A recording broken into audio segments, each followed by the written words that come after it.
En préambule, avant de rentrer dedans, je voudrais vous indiquer que nous avons fait le choix pour aujourd'hui, mais je pense aussi pour l'avenir, de diffuser en direct le conseil municipal de la commune. Donc, ce conseil du 25 mai a pour ordre du jour l'approbation du procès-verbal de la séance du 12 avril 2021, l'avis du conseil municipal sur la demande d'enregistrement présentée par la SAS ISDI de Chauvilly concernant une Agex, une carte d'achat publique, un service enfance septembre 2021, fixation des nouveaux tarifs, l'organisation du temps de travail, modification du tableau des emplois, compte rendu des actes passés en vertu de la délégation de compétences du 2 juin 2020.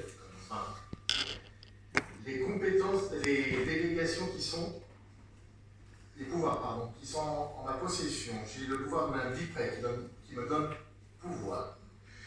Monique Maillard donne pouvoir à Mme Coton. Romain Brodier donne procuration à M. Largot.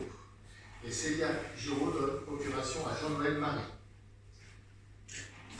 Romain étant absent, il nous faut un nouveau secrétaire de séance. J'ai la candidature de Cécile Deloison. Y a-t-il d'autres? Eh bien, je laisse la parole à Cécile Deloison. Alors, ordre du jour numéro 1. Approbation du procès-verbal de la séance du 12 avril 2021. Rapporteur, M. le maire. Voilà, comme chaque fois en début de séance, il faut approuver le procès-verbal du dernier conseil municipal. Y a-t-il des questions?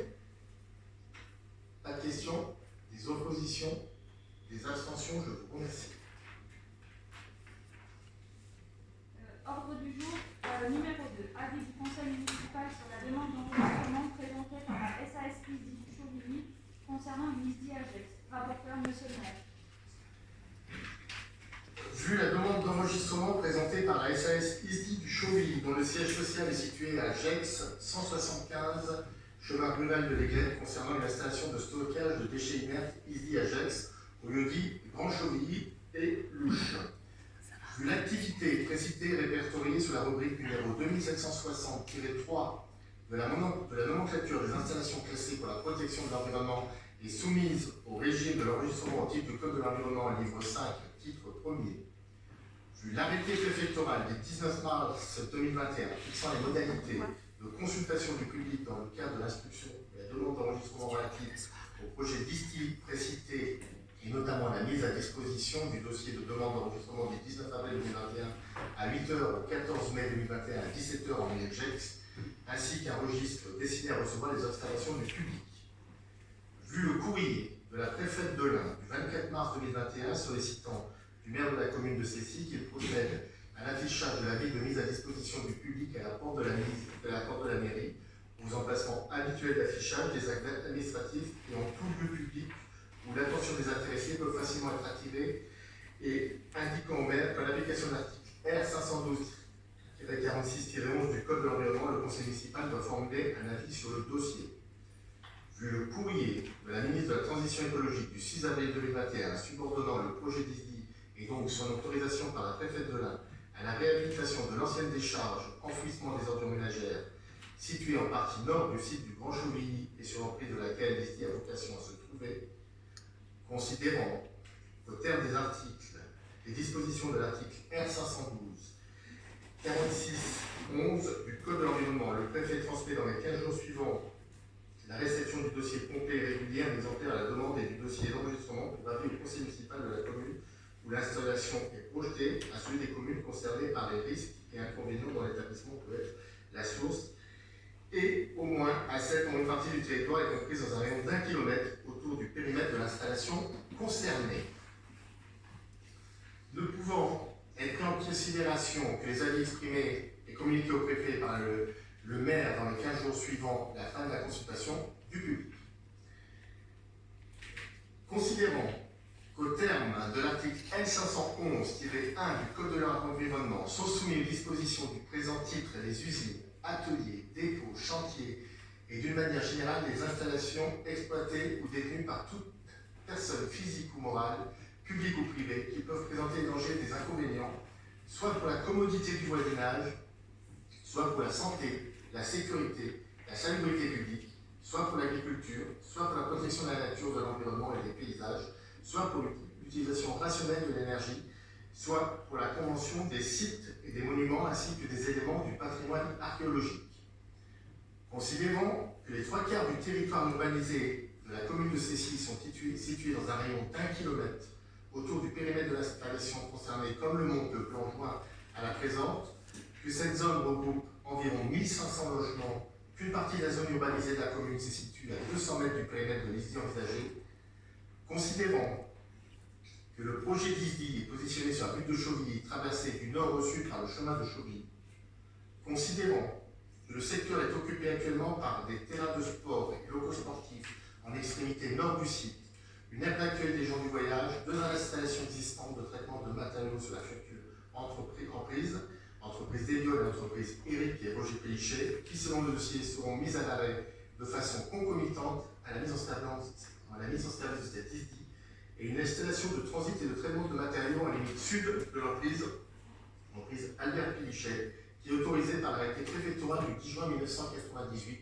complété par un arrêté préfectoral du 28 avril 2020. Considérant que le Tellement est bordé à l'est par un talus et le ruisseau du Maraîcher, classé en zone naturelle, zone humide et espace boisé classé, au sud par les installations de l'entreprise Albert Pélichet, à l'ouest par un versant boisé, puis le ruisseau de Loudard, classé en zone naturelle protégée, zone humide et espace boisé classé, mais également par un terrain agricole exploité situé à Cessy, ayant d'ailleurs fait l'objet de divers désagréments en 2020, tous les bouts provenant de la plateforme de transit de matériaux. Et au nord, par l'aire des gens des voyages et les terrains de locaux de sport régulièrement utilisés par les diverses associations locales. Considérant que l'étude du potentiel des carrières et ISDI concernant les besoins sur le territoire des 25 communes du PIGEX demandée par le préfet dans le cadre de l'agglomération du PIH et engagée par l'agglomération par PIGEX Aglo n'a pas été réalisée à ce jour, et ce, par conséquent, il est prématuré de se positionner sur une utilisation de tonnage aussi importante, destinée à un seul et unique site, et ce sens, anticiper la répartition des déchets inertes sur d'autres sites du territoire de l'intercommunalité. Considérant que le projet présente pour le territoire de la commune de Cessy les risques et les inconvénients suivants: flux de camions de moins de 3,5 tonnes traversant les zones résidentielles denses empruntées par les piétons et donc source d'insécurité, la future ISDI se situant à une distance limitée du cœur de village de Cessy et proche d'installations sportives régulièrement utilisées, ces dernières situées à Gex. Nuisance sonore générée par le flux de camions précités, sachant que le dossier de demande d'enregistrement ne prend pas en compte certains projets immobiliers en cours d'achèvement pour mesurer l'impact sonore, permis de construire Cogedim pour 34 logements en route de Picny et permis de construire SCCV Cessy-Murier pour une résidence senior de 88 logements à l'intersection du chemin de Chauvilly et de la route de Picny à Cessy. Dégradation de la qualité de l'air et des sols du fait de la dispersion des poussières.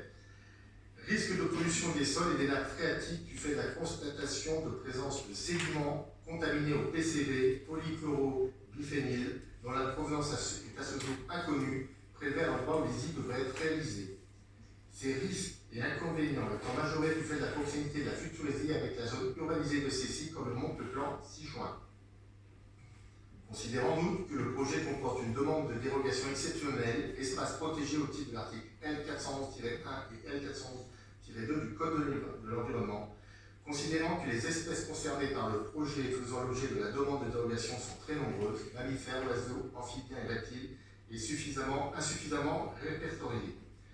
Considérant que la demande de dérogation exceptionnelle est fondée sur l'intérêt public majeur du projet d'ISDI, que cet intérêt est uniquement justifié par le plan départemental de pression et de gestion des déchets issu du bâtiment et des travaux publics du département de l'Ain et par le SCOT du PGEX, sans analyse de la possibilité d'un site alternatif satisfaisant, ni d'analyse de l'absence de nuisance de la dérogation en espèces protégées, absence de preuve que la dérogation ne nuit pas au maintien dans un état de conservation favorable des populations des espèces concernées dans leur règle de répartition naturelle. Considérant que dans ces conditions, le projet d'ISDI comporte des risques et inconvénients pour la commodité du voisinage, pour la santé, la sécurité publique, pour l'agriculture, ainsi que pour la protection de la nature et de l'environnement.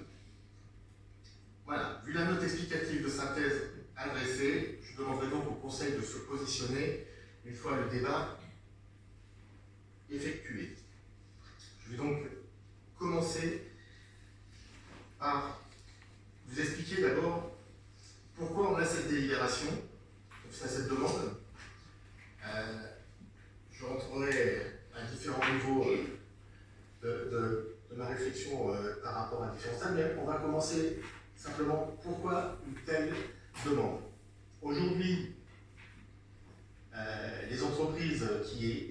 travaux ont déposé un certain nombre de volumes en dehors des autorisations, puisque je vous rappelle qu'aujourd'hui, il n'y a plus d'autorisation de dépôt de déchets sur ce site depuis plusieurs années, qu'on a constaté depuis un certain temps, et l'État aussi, la préfecture, que des dépôts avaient toujours lieu à hauteur de, on va dire pratiquement la demande qui est faite, on va être autour de 1 million d'euros, entre 700 000 et 1 million de mètres cubes, pardon. Et que dans le code de l'urbanisme, il est prévu pour ces structures-là qu'un des moyens de régulariser la situation, c'est de faire une demande de nouvelles ISDI. Donc, pour placer les choses et pour être bien compréhensible, vous avez une voiture, vous roulez, vous êtes pris en excès de vitesse à 90 km/h, la limitation est à 50. Ce qu'on vous demande aujourd'hui, c'est que les 90 km/h, le préfet transforme la route de 50 à 90 km/h pour permettre aux usagers de ne pas être verbalisés, puisque c'est exactement la situation qu'on a aujourd'hui. Nous avons une approche délictuelle qui a été constatée, qui a été mise en avant par la préfecture, et on nous demande aujourd'hui de réaliser. Et d'autant plus qu'on va régulariser, mais on va remettre le double. Je rappelle juste qu'un mètre cube, c'est à peu près 10 € qui est facturé au promoteur. Voilà le but de la délibération. Derrière, j'aimerais revenir sur ce qui s'est passé, puisque j'ai été président d'AGLO, ça a été dit assez largement, et que j'ai porté notamment une partie de ces projets-là. Qu'en est-il exactement? Au cours du mandat dans lequel j'étais président, nous avons pris la compétence carrière ISDI, notamment pour la commune de Chevry, puisque cette commune avait un projet sur un terrain communal, et donc nous l'avons accompagné. Il y a des accords qui ont été faits avec l'entreprise qui gère ce projet, et une soulte qui a été versée à la commune de Chevry. Quand on a été là, on a regardé au niveau de l'agglomération quels différents projets on pouvait porter. Et donc, moi, j'ai été amené à être dans un groupe d'appel d'offres concernant le projet de Prevsin, sorti, puisque nous avons un problème notamment de compensation de zones humides. Et derrière, à l'époque, le chef de service en charge du technique avait dit réfléchissons à l'ensemble des projets potentiels et pourquoi pas à GEX et CECI, et de voir comment on pourrait trouver un accord financier entre les différentes structures. Il s'est mis en place un groupe de travail auquel, au départ, M. Louis Jacquemier a participé avec Pascal Bigot pour le compte de la commune, avec M. Pelé pour le compte de GEX et avec les différentes entreprises précitées, à savoir l'entreprise P chez Eric, l'entreprise P chez Jérôme et l'entreprise des Bleus représentée par M. Jose. Il y a eu des premières discussions. Progressivement, on est avancé d'un projet. Nous avons toujours maintenu une ligne identique, c'est-à-dire que nous n'étions pas contre avoir un retour financier qui permettait de compenser les problématiques créées par ces déplacements. Enfin, on les connaît tous, il suffit de voir juste la route du Jura ou la route de Pitney pour se rendre compte des problématiques que nous rencontrons. Et donc, nous avons dit qu'on était d'accord, à condition qu'il y ait un certain nombre d'aménagements sacrés, qu'il y ait un certain nombre de volumes de camions soient acceptables. Voilà. Progressivement, le projet a avancé. Et là, on s'est, nous, retrouvés en porte-à-faux, et là, j'étais présent avec M. Siabol, avec M. Jacquemier. N'était pas présent M. Pélichet, ce jour-là, puisqu'il avait d'autres fonctions, enfin, d'autres activités qui l'empêchaient d'être présent, M. Jean du Géraud. Il n'était pas présent M. le maire du GEX, puisqu'il ne venait pas. Dans cette présentation qui nous a été faite ce jour-là, il n'était plus question que d'une seule route dans le projet. La route qui passe par Cécile. La route de GEX avait disparu. Donc, le projet qui était pensé et qui a été présenté, c'est que tous les camions passent par Cécile. Et donc ça, c'était inacceptable. On l'a dit immédiatement. Donc on m'a expliqué que M. Jérôme Pélichet n'était pas là et que quand il allait rentrer, il allait régler le problème. Je ne vois pas comment on pouvait régler le problème, et nous avons eu une réunion à GEX, ce jour-là. où donc était présent tout le monde. Il y avait M. X qui est à côté de moi, puisque personne ne connaissait son nom, visiblement, on l'appelait M. X. Ce jour-là, 3 petits plans, 3 petits points. Enfin, voilà.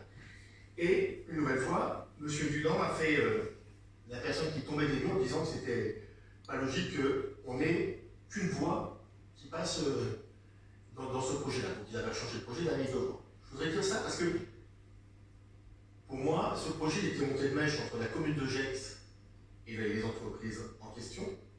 Et quand on vient de dire aujourd'hui qu'il est inadmissible qu'une commune ferme une route, alors qu'on a réfléchi à un projet où on faisait passer l'ensemble des camions, et on ne discutera pas du nombre de camions après, et par la commune de Cécile, en laissant un unique projet à la fin, c'est une usine de concassage, donc tous les camions passaient par Cécile, je pense qu'il ne faut pas avoir de scrupule à la dire, celle-là. Voilà, celle-là, je voudrais la dire quand même, parce que elle me paraît énorme. Je veux dire, je pense qu'on fait tous des choses, et je veux dire, quand on fait les choses, il faut les assumer jusqu'au bout. Moi, je les assume, je n'ai pas de souci, j'ai assumé mon choix au niveau de l'arrêté, et je reviens pas après. Donc ça, c'est au niveau de l'agglomération. Au niveau de la commune, j'ai aussi été, il me semble, très très clair, puisque mon positionnement, malgré ce qui a pu aussi être dit, n'est pas venu après des élections et après, ou en amont d'élections à l'agglomération, mais venu au moment des élections municipales, puisque c'était un des différends qui opposait la minorité et la majorité, puisque nous étions contre le nombre de camions qui allaient être passés sur cette commune. Je le redis, j'ai été très clair là-dessus. J'avais dit à Jean Péchet, puisque j'avais rencontré à cette occasion, qu'on avait dénombré 250 camions. Nous ne pouvions pas être d'accord avec 250 camions. Je l'ai dit à l'agglo, j'étais président. On a avancé dans ce projet-là, on est prévenu. Je rappelle juste qu'il y a eu des procédures qui ont été faites aussi avec l'agglo et des dénonciations au procureur, parce qu'on n'était pas d'accord, j'ai eu des services. Derrière, il s'en est suivi des arrêtés portés par la préfecture, indiquant très clairement que des dépôts, enfin, replaçant très clairement la situation qui était telle devait être là-haut. Je ne reviendrai pas sur l'arrêté de 98 et les autorisations de concassage, mais sur les arrêtés d'ISI, vous l'avez dit très clairement par la préfecture et par M. Cochet, qui était préfet à cette époque-là, que les entreprises Pélichet et Jose déposent des matériaux alors qu'ils n'ont pas le droit d'en déposer. Je vous le dis, 250 camions, ils allaient bien quelque part et ils déposaient bien des choses puisqu'on les voyait passer. Derrière, au mois de mars l'année dernière, j'ai écrit au procureur, suite à un constat qu'on a fait, d'écoulement de liquide sur le terrain de M. Léger, de couleur orange, en interpellant le procureur, parce que je rappelle que le rôle d'un maire, c'est que quand il constate quelque chose qui lui semble illégal, il est tenu de le dénoncer à sa hiérarchie, en l'occurrence le procureur, et j'ai écrit au procureur, nous avons écrit à la préfecture, nous avons écrit au endroit par rapport à ça. Nous avons, une fois que nous avons été élus, adopté un projet qui consiste à mettre un arrêté. Nous ne souhaitons, dans l'avenir, et je le dis très clairement, je me battrai jusqu'au bout là-dessus, qu'il n'y ait plus de camions sur notre commune, parce qu'aujourd'hui, je donnerai ma position sur l'idée après, des flux de camions tels qu'ils nous sont proposés, en dehors des activités qui sont liées à ces camions sur les communes, n'ont plus à passer par une commune où le projet est à proximité de notre centre-ville. J'assume ce que j'ai fait, je le redis très clairement. Voilà posé dans les grandes lignes la situation. Aujourd'hui, j'ai entendu le discours de mon voisin qui dit que je n'ai pas eu d'ambition politique de porter un projet d'ISDI quand j'étais président. Alors je voudrais lui répondre à l'agglomération générale, puisque c'est des moments où il faut faire les points. Des ambitions politiques lors de mon mandat, j'en ai eu, mais alors je crois que j'espère qu'il y en aura autant. Je vais quand même en prendre quelques-unes. J'ai quand même porté, et je n'ai pas trouvé grand monde avec moi, le projet de reprise des transports au niveau de la collectivité. J'ai porté la ZAC au niveau de la préfecture pour qu'elle soit d'intérêt public. J'ai porté le pôle de l'entrepreneuriat.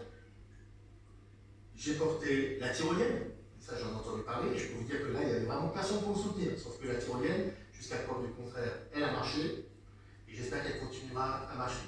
J'ai porté des crèches, la rénovation de crèches. Je vois aujourd'hui que la collectivité a une crèche à réparer. Alors, j'en ai une partie de responsabilité, mais ça fait 9 mois. Alors, a priori, ça va commencer et qu'il ne se passe rien. On est dans la politique de communication, mais enfin, la crèche, il ne se passait pas grand-chose.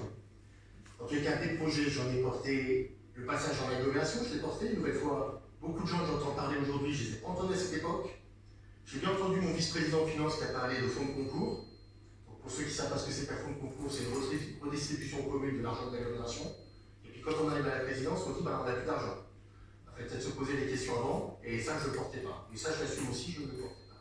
Puis la dernière chose que j'ai portée, c'est un PUH.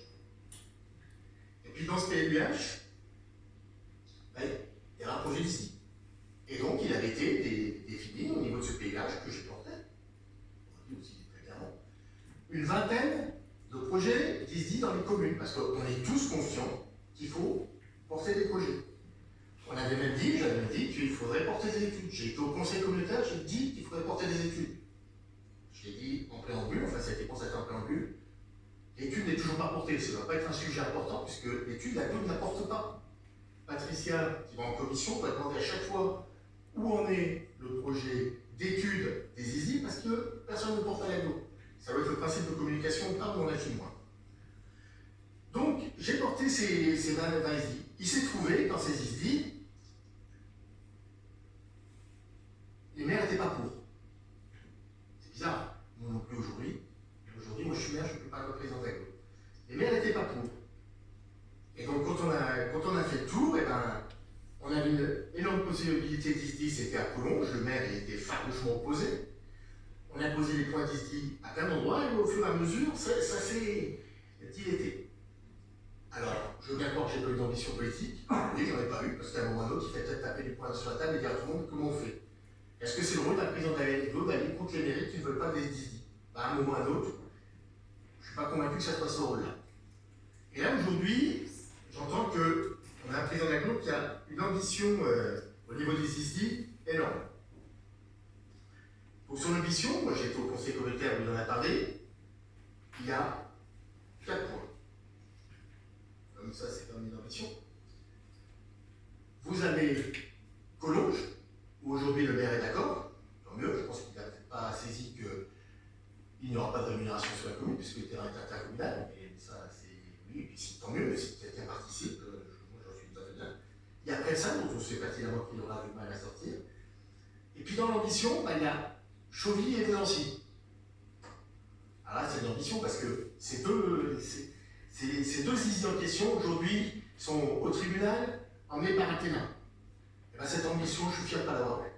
Je le dis très clairement. S'il l'a, tant mieux. Moi, je suis fier de ne pas avoir cette ambition. Moi, ce que je souhaite, c'est que, et je le redirai à la fin, le projet soit global et soit porté par tout le monde. Et donc, il faut trouver des solutions et qu'il y ait une vraie discussion par rapport à ça. Donc aujourd'hui, qu'est-ce qui va se passer? Il y a déjà une chose que j'ai du mal à assimiler. On nous demande de nous positionner sur un ISDI. Alors, en dehors de ce que j'ai dit dans les considérants qui sont déjà importants, déjà au niveau écologique, ça me paraît ahurissant, surtout quand on voit que la VL peut interdire la tournée à gauche au col de la Faucille, alors là, s'il y a une autorisation, je comprends pas. Mais aujourd'hui, dans cet espace-là, on va mettre une structure. Cette structure, j'ai entendu le maire de Gex qui a dit que si la commune de Cécile se positionnait à maintenir son arrêté, il n'autoriserait que 50 camions. Je rappelle juste qu'il y en a 40 qui sont autorisés pour le concassage, ça veut dire que demain, l'ISDI, c'est pour 10 camions. 10 camions à 13 mètres cubes, c'est 130 mètres cubes jour. Enfin, moi j'appelle ça dans mon jargon de l'homéopathie. Voilà. Ce que je ne comprends pas, quand on doit se positionner sur un ISDI, il y a un dossier qui est posé, le dossier est recevable ou pas recevable. Je ne comprends pas comment les services de l'État ont pu rendre recevable ce dossier. Pour une raison toute simple. C'est que dans ce dossier, il est sous-entendu à un moment que cet ISDI et la réflexion de cet ISDI sera liée au passage sur la commune de Cécile, des camions. Une fois que l'arrêté sera potentiellement cassé. Je ne sais pas, l'arrêté aujourd'hui il est en place. Pourquoi on demande à se positionner avec un arrêté qui n'existe potentiellement plus? Et si cet arrêté tombe, on trouvera des solutions pour en mettre un autre. Il est hors de question que des camions passent sur notre commune. Et en tant que je serai maire, c'est ma position. Pourquoi la préfecture, pourquoi la VA retient ce dossier? Puis Puis à partir du moment où, quand on vous fait un budget, on vous demande d'être sincère, la sincérité à un moment, c'est de se dire que l'ensemble du flux qui va passer dans cette ISDI doit passer par GEX. Et quand vous avez une enquête, que cette enquête est portée à GEX, les gens qui doivent se positionner doivent savoir qu'aujourd'hui, sauf fait exceptionnel, l'ensemble du trafic ne passera que par GEX. Et bien déjà ça, c'est pas vrai, c'est pas marqué dans les ISDI. On nous sous-entend potentiellement que ce trafic peut revenir sur notre commune. C'est pas possible. Aujourd'hui, et avant un certain temps, ça ne sera pas possible, puisque l'arrêté est en place, l'arrêté est attaqué par la commune de Gex. Voilà, je prends acte aussi que M. Dunant est maire de Gex, et président de l'AGNO, que si cet arrêté venait être cassé par la mairie, par l'État, enfin, ne pas être cassé par l'État, je pense que M. Dunant devra en tirer les conséquences. Moi, en tant que président de l'AGNO, je n'aurais jamais fait ça. On n'attaque pas une commune quand on est président de l'AGNO. Il s'est permis de le faire, il devra en tirer les conséquences. En tout cas, je demanderai qu'il en tire les conséquences. Si la commune de Gex n'est pas retenue. C'est quand même la base d'un président d'agglomération. Mais je le redis, à un moment ou à un autre, on doit tenir compte des positions d'une commune. La position d'une commune, l'État doit tenir compte. La position de la commune est très claire, c'est qu'aujourd'hui, peut-être que demain, cet arrêté sera cassé, mais aujourd'hui, cet arrêté est en fonction. On ne peut pas dire demain qu'une partie du trafic passera, parce que ce n'est pas sincère. Je le redis, ça n'est pas sincère. Voilà, je veux dire, moi, aujourd'hui, ma position, elle est simple, elle est claire. On doit trouver des solutions. On ne peut pas continuer dans le pays de Gex dans cette situation-là, mais on doit être une situation qui est globale. Je comprends aujourd'hui, j'en suis tout à fait conscient, qu'on ne va pas demander à l'entreprise Pélichet ou à l'entreprise Débiol de retirer les mètres cubes qu'ils ont mis. Ils sont là, il faut vivre avec. Et il est hors de question d'en rajouter. Il y a un moment, l'ADN doit arriver, il doit dire comment on clôture ce projet. Je rappelle que ce projet, quand il a été construit, on était plus jeunes, les communes de Gex et de Cécy, ça représentait 4000 habitants. Aujourd'hui, on a plus de 20 000. Demain, on a plus de 35 000. Il y a un moment ou un autre, c'est une verrue qui est placée dans un espace avec des camions. Il n'y a pas de routes qui sont prévues. Créons des routes. Moi, pourquoi pas? Je veux dire, si une route doit être créée qui parte à Intermarché, moi, ça ne me pose aucun problème. Après, chacun assumera des choix, qui paiera, ça sera des définitions. Qu'on trouve des solutions. Moi, je ne suis pas là pour empêcher l'entreprise Pélichet de travailler. Je suis là pour dire que notre commune, elle n'a pas besoin d'une pollution visuelle. Moi, quand je vois le tas de terre qui est là, et que demain, c'est l'ensemble du site qui va être à cette hauteur, il faut quand même savoir que les gens du voyage vont avoir un but de 12 mètres autour d'eux. 12 mètres, enfin, je ne parle pas de cacahuètes, c'est 12 mètres. Enfin, voilà. On a une pollution visuelle, on a un bruit qui est lent, donc moi ce que je demande très clairement, c'est d'abord que, avant tout positionnement, il y ait une étude portée pour voir les différentes options qui puissent y avoir. Je demande une deuxième chose, cette usine de concassage, qui est un super cadeau pour la commune de Cécy, parce qu'elle n'est qu'en bordure de Cécy, elle soit concentrée sur le projet, et non plus un cadeau que pour la commune. Je rappelle quand même qu'aujourd'hui, vous avez deux structures qui existent. Si vous avez une rupture de digue, aujourd'hui, qu'est-ce qui va se passer? On a une résidence d'anciens qui va arriver. Il y a un moment, il y a des choses que... Donc, qu'on replace cette usine de concassage, qu'on regarde les moyens qu'on se donne pour limiter finir ce projet. Je veux dire, le projet peut être très bien, je veux dire, celui qui était présenté, moi je n'ai rien contre. La seule chose où je suis contre, c'est qu'il faut qu'on passe chez nous. Mais avec de l'air et tout, ça ne me pose pas de problème. Mais qu'on ne mette pas 12 mètres de plus. À un moment, moi je suis très content quand je vois mon web, j'ai pas envie de voir un tas de terre à Chauny. Je le dis très clairement. Et donc moi, c'est ce que je demande aujourd'hui. Et donc, par ce principe, je voterai contre cette demande d'ouverture d'ISDI, et je me battrai tant que je pourrai pour que cette ISDI n'ait pas lieu dans l'avenir, enfin, une fois tant que je saurai. Pour information, nous avons reçu à 19h22 l'avis du président de la comité d'agglomération du Pays de Gex, qui est un avis qui est personnel, puisque mais en tant que président, il a tout à fait le droit. Je pense qu'il aurait été quand même plus simple d'avoir un avis après un conseil communautaire. Je rappelle juste que quand j'étais président, puisqu'il en fait référence, le président de la de temps en temps, quand j'étais président, quand on allait passer une CDAC donc pour les commerces, la personne qui votait pour moi, qui me représentait, l'avis du conseil communautaire après les votes du conseil communautaire. Ça me semblait logique. Là, il n'a pas d'autre choix, il a envoyé à 19h22 un avis, il aurait pu aussi attendre le conseil communautaire après ce week-end pour poser cet avis. Moi personnellement, comme un certain nombre de choses, je trouve qu'il est particulièrement malvenu. Je pense que ce n'est pas une demeure d'un positionnement d'une commune. On donne un avis d'un président qui est un avis personnel. Je pense qu'il a l'habitude de fonctionner comme ça sur sa commune, c'est pour ça qu'il se permet de le faire comme ça. En tous les cas, je ne comprends pas pourquoi il n'y a pas un avis du conseil communautaire. Je le demande, et je le redis, je demande que cette commission soit mise en place et que l'ensemble des solutions, que toutes les communes participent à propose d'ISDI, nous compris, puisque le GEX n'est pas sur nous, le Chaury n'est pas sur nous, on doit dans l'avenir proposer un lieu pour stocker les matériaux qui sont liés à nos constructions. Il faut l'intégrer. Voilà, moi, c'est ce que je souhaite. Voilà, je pense que j'ai monopolisé la parole un petit moment. Maintenant, je vais laisser le débat s'ouvrir. Qui veut intervenir?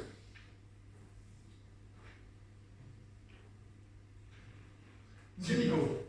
Je veux bien, par rapport à tout ce qui a été dit, j'aimerais deux petites précisions. Quand, voilà, je pense que c'est pas parce qu'on est fidèle qu'on va changer d'habitude, on va se tutoyer. Donc tu l'as dit tout à l'heure que pendant la campagne, ou après, peu importe, que la minorité n'avait pas la même position que vous concernant la diminution du nombre de camions.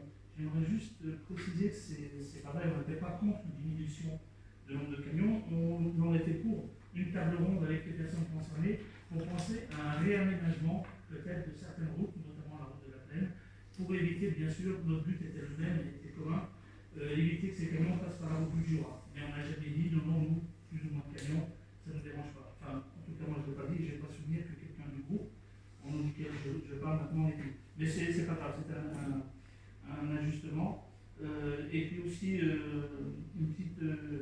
il faudra qu'un jour, quand on parle du tas de terre, et après je vais bien sûr parler des ISDI qui est plus important, mais quand on parle du tas de terre qui pollue, et là je suis complètement d'accord avec ce que tu as dit, la lutte qu'on a plus ici quand on regarde de ce côté-là du PGS, peut-être qu'un jour qu'on sache vraiment comment il est arrivé là, par qui, et qui, voilà, parce qu'on entend tout, et moi j'aimerais qu'un jour, on ne va pas le faire maintenant parce que c'est pas l'ordre du jour, mais que les gens qui sont responsables de cette terre disent simplement qu'ils en sont responsables, et peut-être qu'il y avait des engagements qui avaient été pris au moment où il a été fait sur la longévité de cette terre, le jour où on le retirerait. Ces gens-là qui avaient pris la parole à ce moment-là, la reprennent maintenant pour nous dire qu'ils en sont, s'ils ont avancé sur le fait qu'un jour ou non cette terre diminue. Mais bon, là c'était deux petits ajustements, simplement pour qu'on définisse bien quelle est notre position. Concernant l'ISDI, évidemment, comme tu l'as dit, la croissance de la population fait qu'on ne peut pas ignorer l'aspect écologique, environnemental qui va devenir très préoccupant dans les années à venir. Maintenant, le projet tel qu'il nous a présenté sur l'annexe qui a été jointe à la communication d'aujourd'hui, pour nous, il est complètement irréalisable. C'est pas possible de proposer un ISDI tel qu'il nous est présenté. Nous, ce projet-là ne nous convient pas. Alors, l'emplacement Chaury, bien sûr. Oui, non, on parle de ça à Chaury. Dans le rond-point, il y a encore toujours, j'ai vu le jour ISDI qui dirige sur le site de Chaury. Il y a d'autres, il y a Collonges. Ce qui veut dire qu'on est bien conscients tous qu'on ne peut pas avoir un ISDI adressé à tout PGX sur une seule zone, que ce soit Chaury ou ailleurs. Alors, bien sûr, Chaury, ça nous impacte, parce que comme tu disais, il est inacceptable de l'accroissement des camions sur notre commune. Ça, nous sommes, parce que je parle encore au nom du groupe, nous sommes d'accord là-dessus. Voilà, il faut, je crois que c'est pour 27 communes, le projet d'annexe, c'est inacceptable. C'est pas plus acceptable que on pourrait dire, bon, si je veux prendre 27 communes, donc moi j'ai noté, projet global, j'ai entendu, bien sûr c'est un projet global. Il ne faudrait pas se réjouir qu'une autre commune du PGX accepte que sur sa commune, un ISDI soit créé, un équipement comme ça soit créé pour les 27 communes du PGX, parce que c'est irresponsable. Le projet tel qu'il est présenté aujourd'hui sur Chaudy, c'est irresponsable. Voilà notre position. Je pense qu'il faut définir, on a parlé de tonnage tout à l'heure, le nombre de camions. Ça s'adresse à une population. Je ne sais pas si on sera peut-être bientôt à 120 000 habitants, c'est facile à diviser par 3 ou par 4 pour savoir combien il faut visiter dans le PGX, à quelle population ça s'adresse.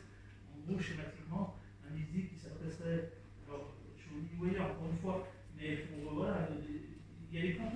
fait dans les GEX, alors peut-être qu'on peut associer des ISDI au canton, qui savent combien il en faudrait. Mais en tout cas, c'est simplement un peu l'établissement dans lequel on est aujourd'hui que je vous parlais. On va pas faire une réunion aujourd'hui pour dire où il faut implanter les ISDI.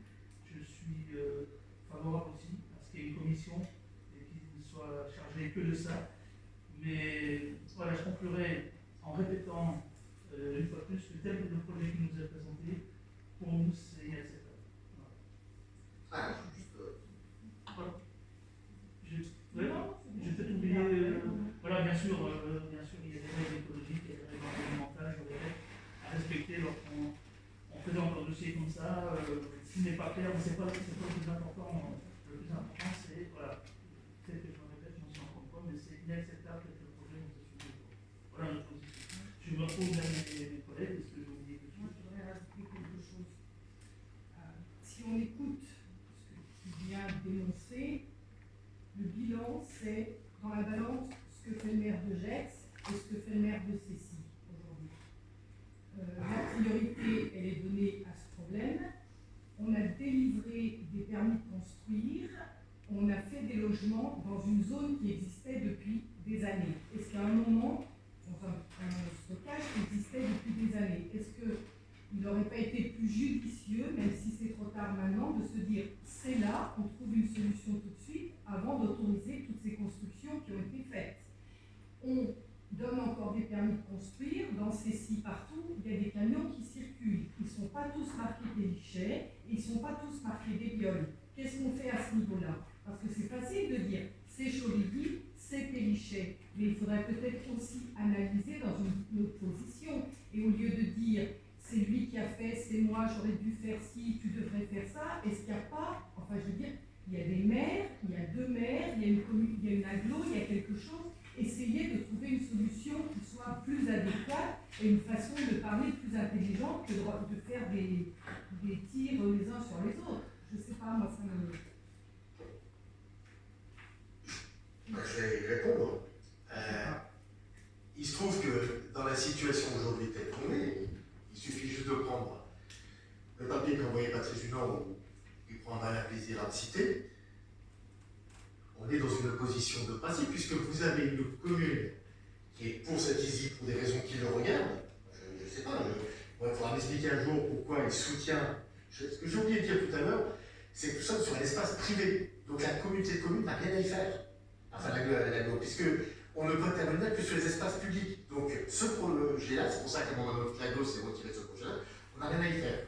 Pourquoi lui ne s'est pas porté partie civile? Pourquoi il a donné des autorisations à la mairie de Gex? La mairie de Gex a donné des autorisations dans cet espace-là et ça dure depuis des années. Je rappelle juste que c'est pas nouveau, ça a été dit tout à l'heure, ça dure depuis des années. Peut-être avant ton père, ou après ton père, avant ton père, ou juste après, en tous les cas, je pense que déjà il y a un candidat qui va se présenter aux élections cantonales. Je pense quand même que lui va devoir donner des explications parce que lui, sur le coup, pendant 10 ans, il l'a vécu, ou 12 ans, il a été en plein dedans, il a soutenu ce projet-là. Moi, il faudrait qu'on m'explique pourquoi ces communes-là aujourd'hui soutiennent un projet privé. Après, une nouvelle fois, à partir du moment où tu as deux oppositions, le maire, c'est obligé qu'indirectement, et en plus, malheureusement ou heureusement, chacun ça comme il veut, il a pris ma succession et la gauche, donc il y a des différents, il y a des oppositions surnaturelles, mais ce n'est pas une opposition de personne, pas pour moi, ce n'est pas une opposition de personne, c'est une opposition problématique. Il défend une chose que je ne défends pas. Je ne peux pas porter ce projet. À partir de ce moment-là, tu vas être automatiquement en opposition. C'est logique puisqu'on ne défend pas la même chose. Et on va nous rappeler, et il le fait très bien, hein, dans la pointe, il l'a fait très bien. Alors, mais j'ai peut-être tort de rentrer dans ce domaine-là aussi. C'est fort possible, mais c'est inévitable. Il est maire de Gex aujourd'hui, il gère sa commune, il a donné ses autorisations. Moi, je constate, je veux dire, une nouvelle fois, il a été dans la zone de l'Aiglette faire ménage, il a eu raison, puisque les gens. Et pourquoi il n'a pas fait sur l'entreprise Péché qui n'a pas d'autorisation, qui n'a pas permis de construire? Pourquoi il ne va pas pouvoir constater là-bas? Moi, c'est ce que je constate aujourd'hui. Alors, si je lis, on dit j'en veux à Jérôme et j'en veux pas à Jérôme. Moi, je veux juste que ce soit légal et qu'il n'y ait pas de mission sur ma commune.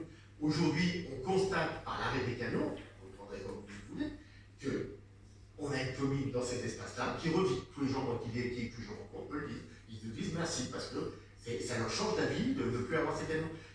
Une nouvelle fois, il faut trouver des solutions. Moi, je suis d'accord avec toi. Et on n'a pas dit qu'on refusait le passage au canon. Moi, je suis le premier à dire que la commune de Cécy doit mettre un terrain à disposition On a réfléchi à des terrains potentiellement à mettre à disposition pour les éléments d'ISDI qu'on va créer. Et je ne suis pas, une fois, on n'est pas là, dans le PGS, c'est vous avez des communes qui construisent à tire-larigot, et on devrait aujourd'hui, quand vous avez Ferney, Ornay, Sony qui construisent, des camions qui passent chez nous. Et pourquoi? Je veux dire, voilà, c'est ça le combat. Alors après, à partir du moment-là, c'est sûr, toutes les communes du PGX, elles sont contentes. Ça part ici, et on va pas se voiler la face. Regardez la disposition de cette ISDI aujourd'hui, il est sur GEX. Les licences, elles ne sont pas sur GEX. Hein. Il est tout en bordure de notre commune. Le concassage est en bordure de notre commune. Et je le redis, et je suis convaincu que ça a été fait sciemment. Voilà, je le dis, c'est mon avis. Je veux dire, on a enlevé toutes les licences. Jérôme m'a même dit à un moment ou à un autre, tu comprends, si on déplace cette ISDI, il y aura plus de bruit à GEX. Ça ne regarde pas, moi, ça. Pourquoi nous, on devrait avoir le bruit? Il y a tous les gens qui sont en bordure de la rivière, leur demander ce qu'ils en pensent. Ils ne sont pas d'accord avec ce principe-là. Je veux dire, cette ISDI est décalée chez nous. Et en plus, on le mettait très bien, puisqu'on voulait lui mettre qu'une route. Alors là, je ne suis pas d'accord avec ça. Voilà, mais après, qu'on trouve des solutions, on est tous d'accord. Pour revenir sur les problématiques de l'époque, bah, c'était le SILU, à l'époque. Et à l'époque, le SILU, il y avait un certain nombre de choses qui étaient prévues. C'est d'abord que la remise en état final, elle devait être payée par des entreprises pélichelles. On voit ce qu'ils sont payés, hein. Ils en demandent encore plus. Mais c'est prévu. Donc quand on dit aujourd'hui qui va payer à la fin, bah, le payeur, il était marqué dans le SILU. C'était les entreprises qui avaient une activité là-bas, c'était marqué noir sur blanc. Et à l'époque déjà, tous les élus qui étaient dedans, et M. Raffos non plus, notamment, on a trouvé les papiers, disaient attention, c'est une bombe à retardement. Ça fait 20 ans que ça dure, ça fait 20 ans que tout le monde regarde ce qui se passe, et je le redis, il faut s'en rendre compte. Vous avez un maire de GEX qui est aujourd'hui conseiller départemental, on n'entend pas parler sur le sujet. Vous avez une conseillère départementale qui s'appelle Véronique Baud, qui est membre de la CIPEL, donc les organismes. Vous l'entendez se positionner sur le sujet? Non. Et je pense qu'à un moment, aux élections, j'espère qu'on va les entendre. Parce que c'est un vrai sujet de notre canton. Enfin, en tous les cas, moi, j'estime que c'est un vrai sujet de notre canton. Donc j'espère qu'ils se positionneront. Mais tout ça a été très bien identifié à l'époque. Alors on ne va pas se voiler la face non plus. Je veux dire, pourquoi on n'a pas été plus loin? Bah, c'était compliqué d'aller plus loin. Le problème de ce qui se passe aujourd'hui, c'est qu'à force de repousser la problématique, un jour, elle apparaît la problématique. Et puis, dans les termes simples, elle pète à la gueule de tout le monde, et puis il y en a un qui se dit maintenant, je ne suis pas d'accord avec ça. Et je l'assume, j'ai été un des premiers à ne pas être d'accord avec ça. Alors, tu me dis que vous étiez contre les camions si tu veux, enfin, par rapport à nous, vous n'étiez pas contre les camions, nous on était vraiment, on l'a dit ouvertement et durablement. On n'a pas dit qu'on allait protéger les amortisseurs à Pélichet, nous on a dit qu'on n'en voulait plus. Et après, c'est bien, si vous avez connu table ronde, je ne vais pas rentrer là-dessus. Mais nous, on a dit très clairement notre position, et on l'a marqué très fortement avec la réalité. Je le redis, j'ai encore marqué ma position, puisque j'ai été constaté des écoulements et j'ai porté plainte auprès du contrôleur pour ces écoulements. Donc je dis à ma position, elle est claire depuis le début. Maintenant, je le redis une fois, je ne suis pas là pour ce que les autres me font, le faire à quelqu'un d'autre. Donc il faut que ma commune, notre commune, assume ce qu'on porte. On a des constructions. Il y a un moment, ces déchets doivent être gérés. Voilà. Alors après, j'ai aussi entendu un truc qui est aussi important, c'est qu'on nous explique, au niveau de l'agglomération, qu'il faut qu'on garde une structure, parce que sinon, ça va nous coûter plus cher aux communes pour faire évacuer les déchets. Alors là, je tombe sur mon séant parce qu'on vient d'avoir une référence qui est une des plus fortes références, c'est le centre de GEX. Le centre de GEX avec une entreprise locale et une entreprise extérieure qu'on connaît bien, puisqu'elle a fait le centre de Cécile, qui prend des matériaux, qui les emmène ailleurs, et qui aujourd'hui a obtenu le marché du centre de GEX, prend les matériaux et les emmène ailleurs. Et ils sont moins chers que Pélichet. Il faut m'expliquer. Moi, je le dis très clairement, mais je l'ai dit ça longtemps, que la fermeture de ces ISI, la régulation de ces ISI, peut-être au niveau intercommunal, à trouver des solutions, permettra d'ouvrir le marché du PGX à la concurrence qui n'est pas le cas aujourd'hui. On est en quasi-monopole. Et là, on le voit très clairement. Donc, quand on me dit que cette structure-là, si on l'enlève, ça va permettre, ça va nous coûter plus cher, c'est pas vrai, ça va nous coûter moins cher. On l'a vu tout de suite à Gex. Je crois qu'il est 200-300 000 euros moins cher que Pélichet. Voilà, Mithieu. Voilà, je veux dire, donc à un moment, il y a quand même une vraie problématique dans ce domaine-là. Il y a un moment, il faut les poser sur la table. Il me semble que c'est le moment de les poser sur la table. Je le redis, il me semble que c'est le moment d'avoir des vraies réunions avec tous les élus. Peut-être que tout le monde pose ses égaux, là je peux rejoindre, que tout le monde pose ses égaux. Moi je suis prêt à les poser, je ne suis pas sûr que lui soit pas, mais s'il veut le poser, il n'y a pas de problème. Je suis prêt à le poser avec M. Raffos, avec qui je n'ai pas toujours été ami non plus. Et je pense que c'est un vrai enjeu du PGS et qu'il faut qu'on se pose. Et comment on le fait? Je veux dire, voilà, la seule chose qu'on sait, parce que ça a été vendu à la paix, et je le dis, j'ai été président, c'est qu'à un moment on s'est dit, à travers ces structures-là, l'argent va pouvoir revenir sur les communes, on va pouvoir aménager nos espaces de route par rapport à ce qui s'est passé. Si ce n'est pas public, ça n'est pas possible. Donc, tout ce qui est privé, ça n'est pas possible. Donc, comment on fait? Mais c'est des vraies questions. Et ce qui est dur, c'est qu'avant de prendre des décisions ou d'essayer d'avoir une ambition politique qui n'en est pas une, je pense qu'il faut discuter, se poser les vraies questions. C'est un vrai sujet. C'est un sujet d'écologie, ça va être un sujet des élections, je le redis, je suis convaincu. Je pense que ces élections départementales dans notre espace, c'est un vrai sujet. Donc, que nos conseillers départementaux se prononcent très clairement. Est-ce qu'ils sont pour, est-ce qu'ils sont contre? Et qu'ils le disent s'ils sont pour Chauvigny.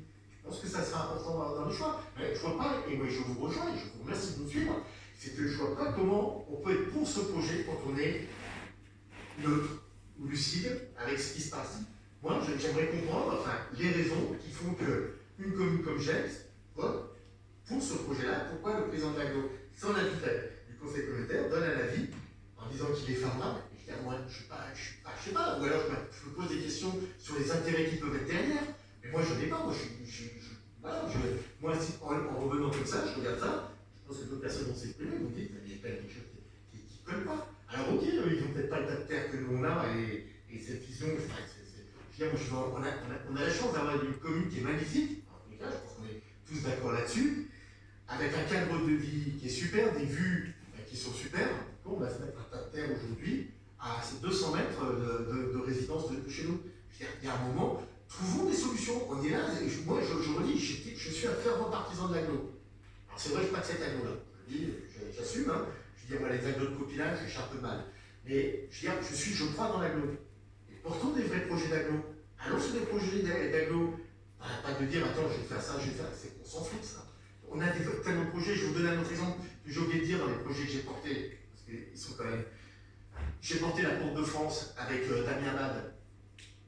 Moi, quand j'étais président, on m'a dit le projet sortira avant les élections départementales. Vous avez vu comment c'est le projet Ça explique peut-être pourquoi ils ont récupéré 4 millions. Est-ce que l'important c'était de récupérer 4 millions à l'aglo ou d'améliorer les voies de circulation? L'autre projet que j'ai porté, que j'ai assumé, là j'en ai pris aussi mon pesant, c'est le BHNS de Saint-Genis, à la place du tram, avec Laurent Wauquiez, avec Jean de Guéry, on l'a porté. Je dis, avançons sur ces projets-là, ça c'est important. Trouvons des solutions sur tous les espaces. Quel intérêt de ne pas réparer une crèche à Cécile pour emmerder des mères? Quel intérêt? Ça n'a pas d'intérêt, alors ça va être fait, 2 ans après. Voilà, je veux dire, c'est pas ça le but de l'aglo. L'aglo, c'est on construit ensemble, discutons sur ce qu'on fait, plutôt que de dire comment on va faire la nique à un Pierre Paul Jacques. Enfin, moi, je ne suis pas dans cet aspect-là. Après, voilà, je suis pas, malheureusement, je dis ce que j'ai à dire, comme je l'ai dit, je n'aime pas, mais je pense que l'aglo doit pouvoir s'en sortir. Une nouvelle fois, on doit trouver des solutions si on discute. Mais accepter ce projet-là, pour moi, en état, on voit bien, il y a même un rapport de la région qui met que l'étude n'est pas suffisante derrière, qu'il faut une étude supplémentaire. Je ne peux pas, et donc je le redis, mais alors je ne casse plus. Je prendrai mes positions très clairement si un arrêté sort de la préfecture par rapport à cette ISI. Il y a des recours qui existent, je pense que je demanderai à la commune de partir en recours, très clairement. On ne peut pas accepter cette ISI sur cette commune. Et voilà, ça a peut-être des coûts financiers, mais il y a un moment, il faut savoir se battre sur des causes qui en valent la peine. Il en va de l'intérêt de nos habitants, de la sécurité de nos habitants, du cadre de vie de nos habitants. Je pense qu'on est tous contents du cadre de vie. Si on est venu habiter ici, c'est qu'il y avait raison. À nous de maintenir. Je ne suis pas sûr qu'à l'époque, il y avait 250 camions. Alors peut-être que c'était un fait particulier et que ce n'était pas dans les faits. Nous, on les a comptés, ces camions-là. Dans une commune comme celle-ci, c'est inacceptable. Qui va intervenir? En réponse aussi à propos du contrôle des camions, les sociétés sont contrôlées. Effectivement, on a des camions de sociétés extérieures, donc ça va qui passent de temps en temps. Ça s'avère qu'aujourd'hui, c'est moins le cas. Au début, certains n'étaient pas au courant de les arrêter parce qu'effectivement, ils ne siègent pas dans la région. Mais tous les camions sont contrôlés et tous les camions qui n'ont pas d'autorisation de passage sont repoussés. Clairement, si les policiers municipaux sont là, effectivement, alors, ils ne sont pas en permanence d'intervention là. Est-ce que Manu, tu as une autorisation pour circuler sur la route de Tutny et aller déposer à Tutny? Je ne dépose rien à Tutny, mais j'ai une autorisation parce que je suis résident. D'accord. Et tu as le droit, c'est parce que tu es résident, tu as le droit avec ce camion de circuler? Comme Eric. Comme Eric. J'ai une dérogation, bien sûr. D'accord. Je rappelle juste pour que les choses soient plus claires, Manu a déposé des choses à l'époque, il dans le tribunal. Je sais, mais Non, je veux dire, à Chauvigny, Et je pense que aujourd'hui, c'est il autre est chose. conseiller municipal, s'il faisait la même chose sur ma commune, il connaît le résultat. Il a beau être conseiller municipal, vous savez, c'est pas- clair. Et je veux dire, voilà, moi je ne suis pas là pour faire de favoritisme. Après, on a réglé nos comptes. L'État lui a donné raison parce qu'il avait fait des dépôts de permis. Je veux dire, moi je constate, je ne suis pas là pour aller contre l'État. Il se trouve que, dans l'occurrence de Tanchouli, c'est qu'aujourd'hui, l'État, je ne vois pas comment elle peut leur donner raison, à part une régularisation. Et je le dis, avant régularisation, quand il y a un délit, ce délit doit être jugé. Voilà. Patricia, tu voulais intervenir, je crois.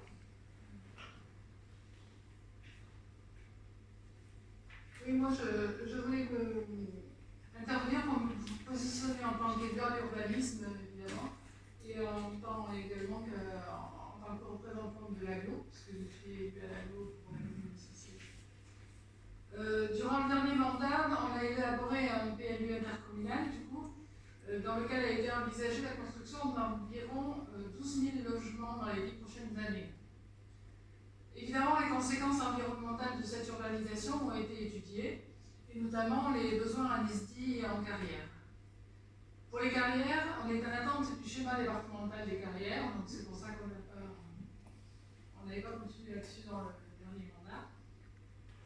Et pour les ISDI, le document d'orientation et d'action de ce PLUI mentionnait qu'il fallait prévoir 8 sites sur le territoire de l'aglo. Le territoire doit en effet supporter le traitement des déchets induits par l'urbanisation, mais à condition de les répartir sur tout le territoire, et pas seulement sur un ou deux sites, à mon avis. Ça limiterait la hauteur de la montagne de déchets inertes, ainsi que les passages de camions aux mêmes endroits. L'étude sur le potentiel d'ISDI de l'aglo n'en est aujourd'hui qu'à ses prémices, comme on l'a dit tout à l'heure.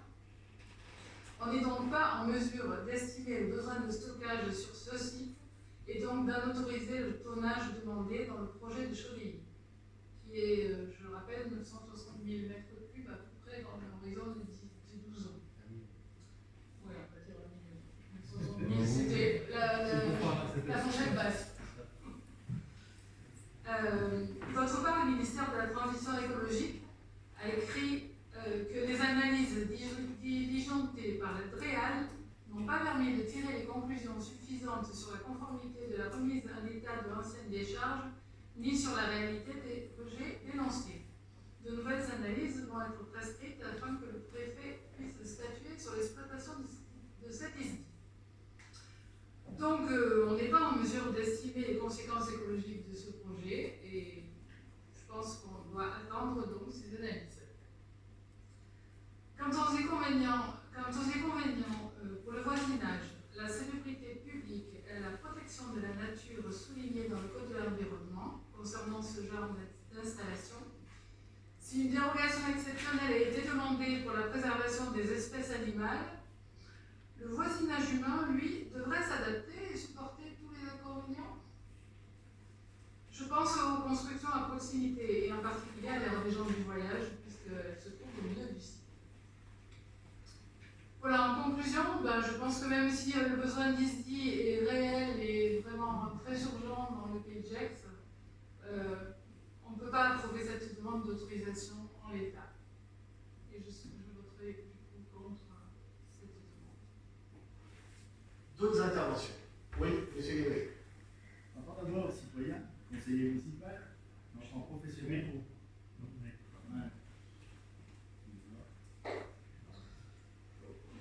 en tant d'abord citoyen, conseiller municipal, en tant que professionnel, je n'aurais jamais imaginé qu'une affaire de cette ampleur puisse être couverte pareillement.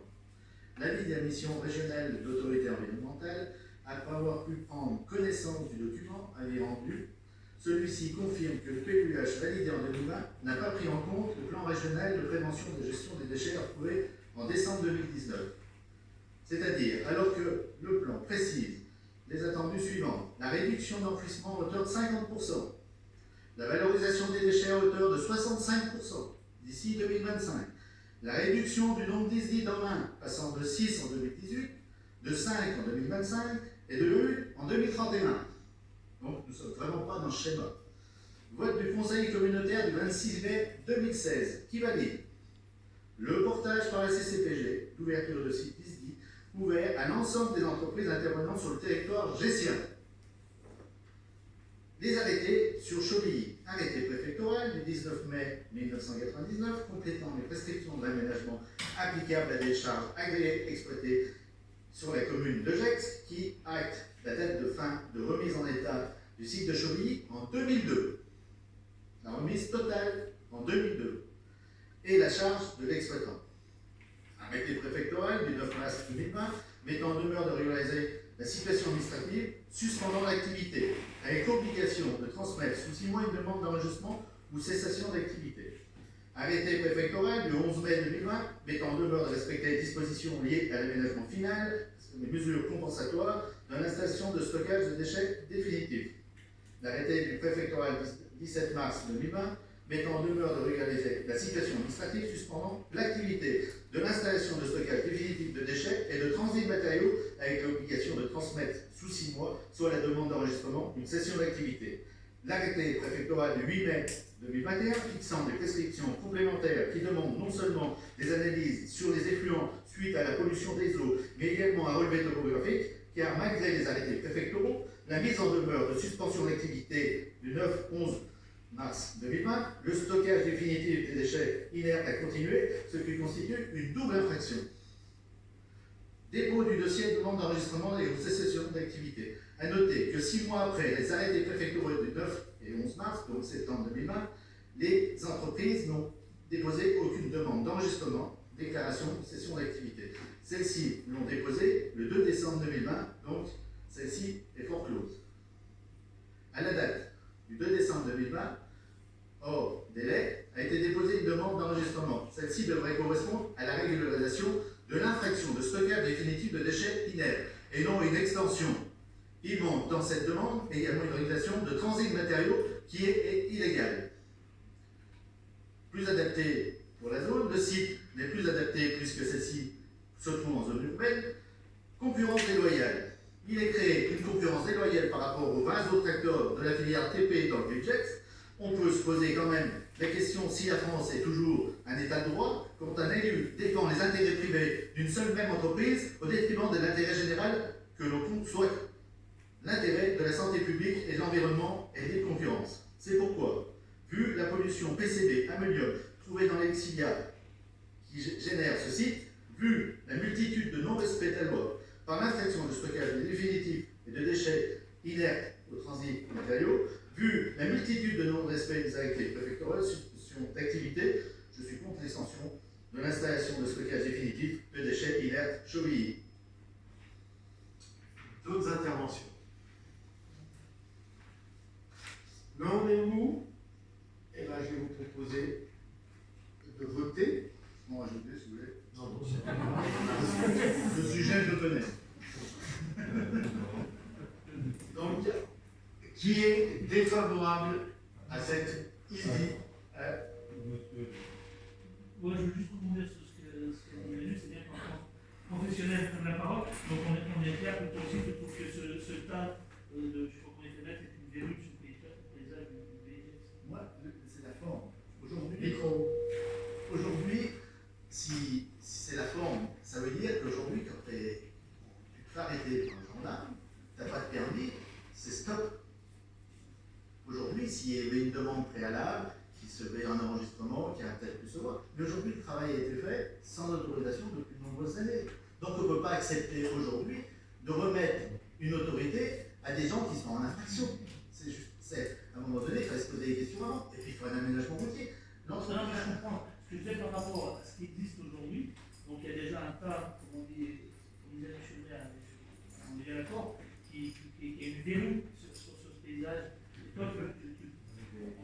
toi, en tant que professionnel, tu comprends que cette chose-là ne devrait pas exister. On ne peut pas en rajouter une supplémentaire. Pas aujourd'hui comme c'est fait. Parce qu'aujourd'hui déjà, il y a une série d'unités publiques sur les parcelles déjà qui sont interdites d'envoyer. Et la surcharge aujourd'hui, pourquoi on a l'appellation des lexidia qui sortent? La surcharge qui sont sur les casiers produisent un tassement, ça fait comme sur une machine à café, tu compresses les poubelles et ça fait sortir les jus. Que si on n'avait pas surchargé. Mais je pense qu'il va revenir au fait. Et en fait, de la question que vous posez, je pense que c'est lié au terrain qu'il a à côté de chez lui. Non, moi je parle de Chauvilly, ce tas-là, moi, si j'ai quelque chose de demandé sur un Non, non, je ne veux pas faire d'amalgame, je ne vais pas aller mesurer ce qui se passe là-bas, une fois de plus, c'est pas le but de la discussion.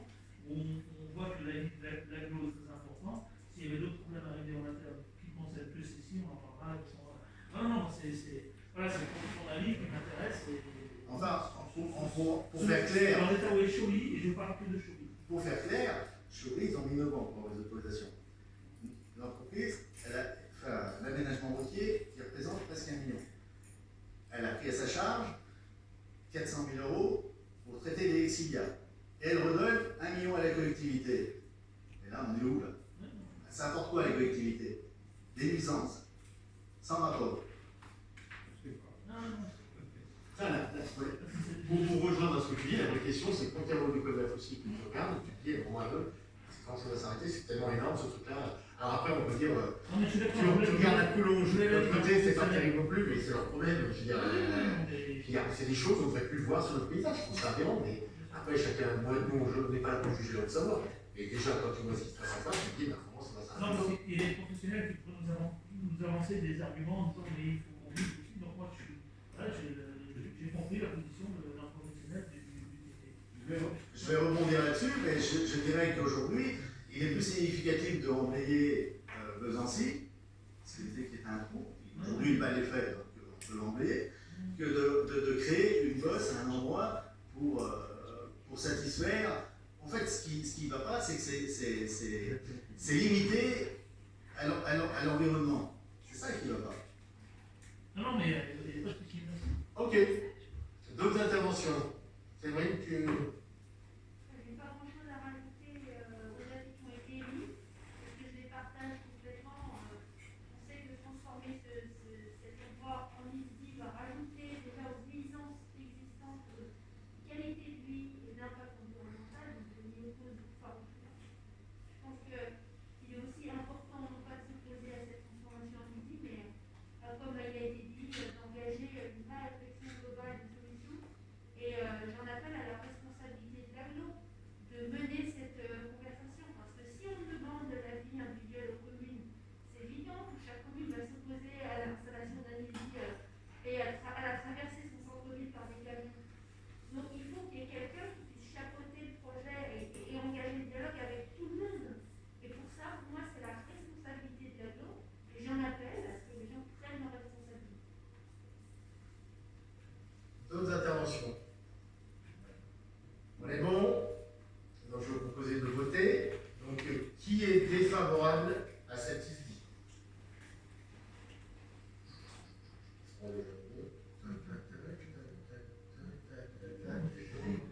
Donc à l'unanimité, nous sommes défavorables à l'installation de cette ISDI. Je vous remercie. Je pense que c'est important pour notre commune de se positionner de cette façon. Enfin, j'en suis convaincu. Je pense qu'il y a des choses, et je vous le dis, donc on peut accepter les choses, on doit trouver les solutions. Mais celle-là, c'est pas la bonne. Ça, je maintiens, je suis un peu comme Séverine, j'en appelle à la GOP, des vraies décisions après, des vraies discussions avec les services de l'État, qu'on règle les problèmes et qu'on reparte sur des bases saines et qu'il y ait une vraie discussion pour trouver des solutions, parce qu'il y a des solutions, c'est évident. Et pas des solutions, il y a des solutions qui doivent être partagées et non pas imposées. Je vous remercie. Point 3, carte d'achat public, rapporteur M. Alexandre Schiavone.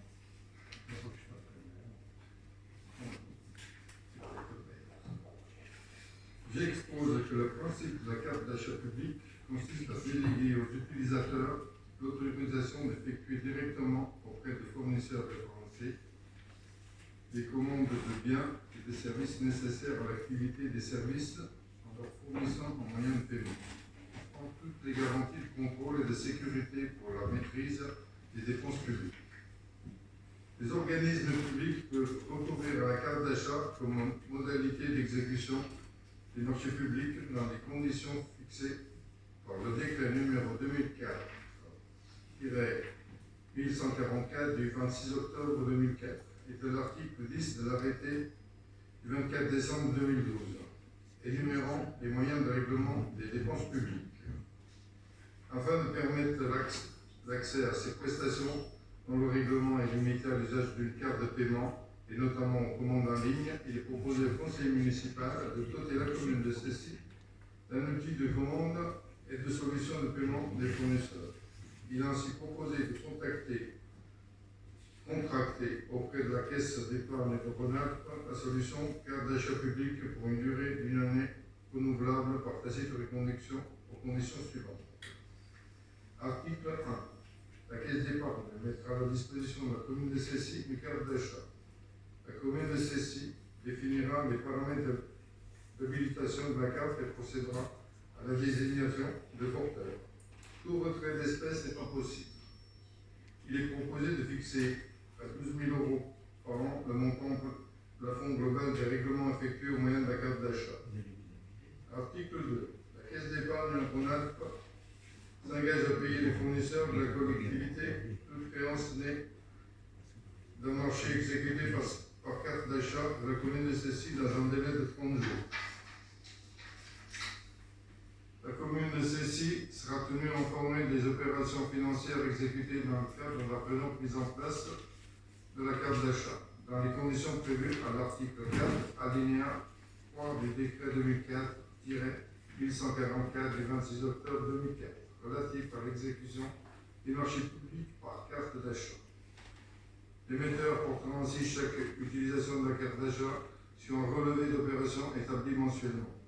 Ce relevé d'opération faisant foi des transferts de fonds entre les livres de la Caisse d'épargne Rhône-Alpes et ceux du fournisseur. Article 4. La commune de Cessy créditera le compte technique ouvert dans les livres de la Caisse d'épargne Rhône-Alpes, retraçant les utilisations de la carte d'achat du montant de la créance née et approuvée. Le comptable assignataire de la commune procédera au paiement de la Caisse d'épargne. La commune payera ses créances à l'émetteur dans un délai de 30 jours. Article 5. Les conditions tarifaires sont les suivantes. Cotisation annuelle pour une carte d'achat, 50 €. Abonnement annuel à la plateforme E4 permettant de paramétrer la carte, 150 €. Commission appliquée sur les transactions, 0,70% par transaction sur son montant global.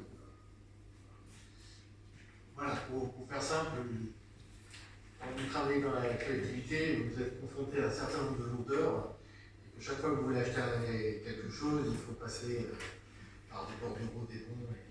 Là, le principe, c'est que si demain on a une nécessité d'acheter de manière relativement urgente, tout en restant dans le plafond des appels d'offres, parce qu'il est hors de question de déroger à ça, c'est d'avoir un moyen de paiement aujourd'hui qui nous permet d'aller sur Internet, d'acheter l'outil qu'on doit avoir. Donc le but de cette délibération, c'est juste ça. Juste pour préciser, il y a des produits, malheureusement, on a beau avoir des tas de fournisseurs et tout ce que vous voulez, qu'on n'arrive pas à trouver. Voire même aller acheter 1 kilo de sucre, on est obligé d'aller à un seul endroit. Parce que même à Carrefour, par exemple, avant on avait un compte, mais on n'a plus le droit d'avoir un compte. Donc, quand on me l'a donné comme exemple, il n'y a pas longtemps, je ne le savais pas.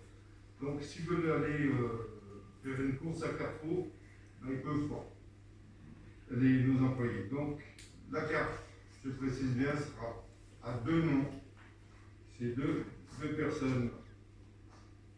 Il faut qu'elles demandent l'autorisation à l'élu référent et après, elles pourront remettre la carte. Donc, ce sera très très sécurisé. Ce n'est pas la carte ne sera pas au nom d'un élu, ça c'est interdit, donc ce sera au nom de 2 de nos employés. Voilà. Et c'est surtout, c'est moi qui, quand même, ça fait quelques temps qu'il y avait des produits que j'étais intéressé, qui vont dire de ne pas les avoir. On a tel là, à tel endroit, il n'y en a pas. Ce qui fait que j'ai dit on peut faire comment pour commander. Ah, mais on n'a pas de chèque non plus, donc on ne peut pas envoyer un chèque. Normalement, il dit donc on alimente un chèque.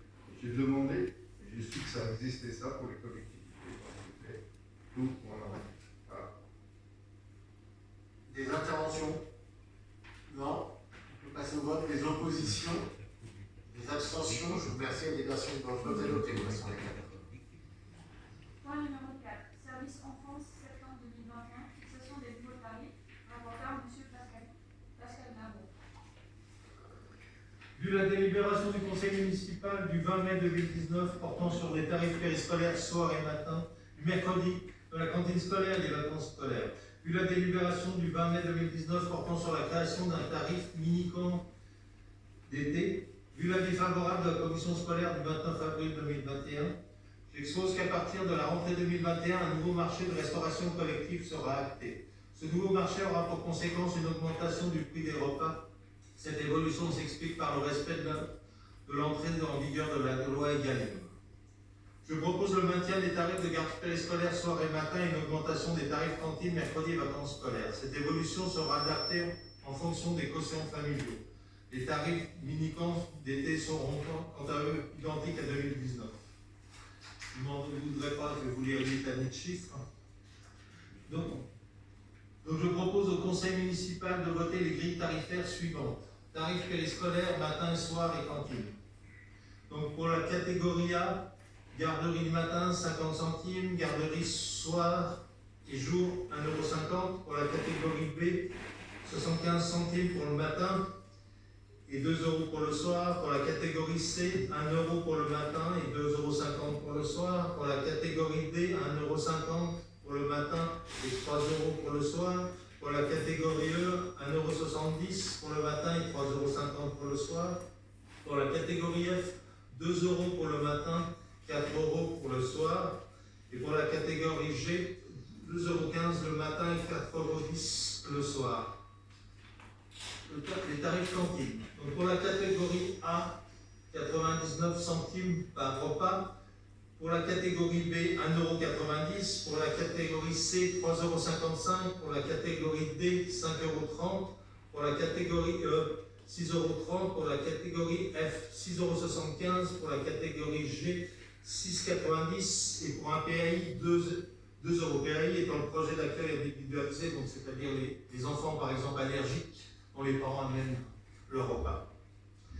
Pour les tarifs mercredi et vacances scolaires, pour les habitants de Cécy. Donc pour la catégorie A, la journée entière de vacances, 6,54 € avec PAI 4,25 €. Pour le mercredi matin plus le repas, 3,79 €. Pour le mercredi matin plus le repas avec en PAI 1,50 € et le mercredi après-midi 1,50 €. Pour la catégorie B, pour la journée 8,54 €, la journée avec PAI 6,25 € pour le mercredi après-midi et le repas 4,89 €. Pour le mercredi matin et le repas 2,60 € et pour le mercredi après-midi 2,60 €. Pour la catégorie C, pour la journée 16,54 €. Pour la journée avec PAI 12,50 €. Pour le mercredi matin plus le repas 9,19 €. Pour le mercredi matin plus le repas 6,90 € avec PAI. Et le mercredi après-midi 6,90 €. Pour la catégorie D, 21,54 € pour la journée, 17,50 € pour la journée avec le PAI, 11,89 € pour le mercredi matin plus le repas, 9,60 € pour le mercredi matin avec le PAI et 9,60 € pour l'après-midi. Pour la catégorie E, 25,54 € pour le mercredi à la journée, 21,50 € avec le PAI, 14,04 € pour le matin et le repas, 11,75 € au mercredi matin plus le repas avec PAI et 11,75 € l'après-midi. Pour la catégorie F, 29,54 € pour la journée, 25,55 € avec le PAI. Le mercredi matin et le repas 16,24 €. Le mercredi matin avec le PAI 13,95 € et 13,95 € le mercredi après-midi. Pour la catégorie G, donc 31,04 € pour la journée, 27 € avec le PAI, 17,04 € pour le mercredi matin plus le repas, 14,75 € avec le PAI et 14,75 € pour le mercredi après-midi.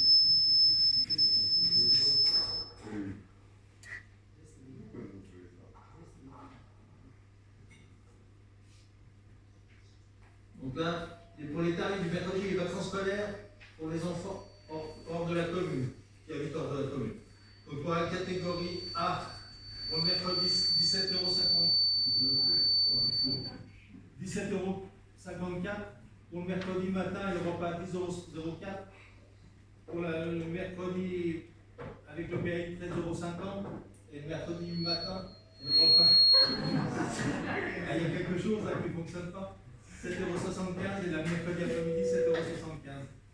Pour la catégorie B, 22,54 € pour le mercredi toute la journée, 12,50 € pour mardi et le repas, 18,50 € avec le PAI, 10,25 € pour le matin le repas et 10,25 € l'après-midi.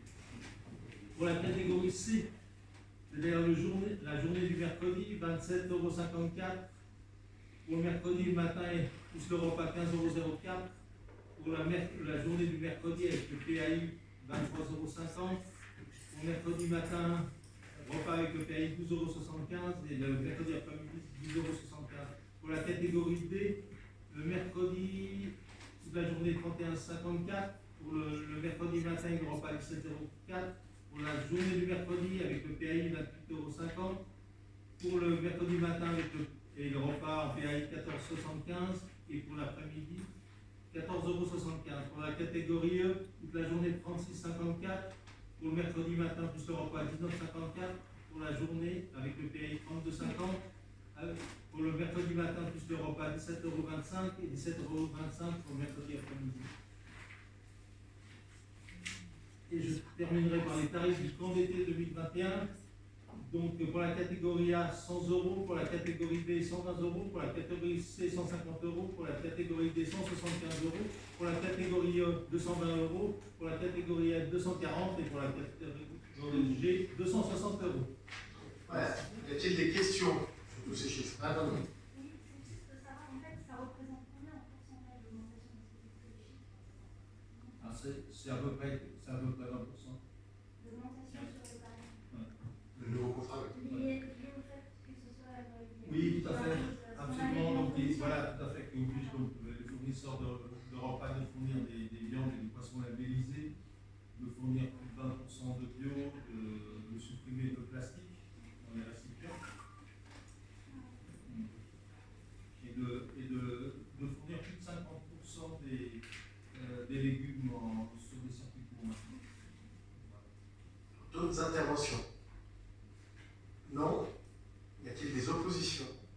Abstention? Je vous remercie, la délibération 4 est adoptée. Point numéro 5, organisation du temps de travail, rapporteur monsieur le maire.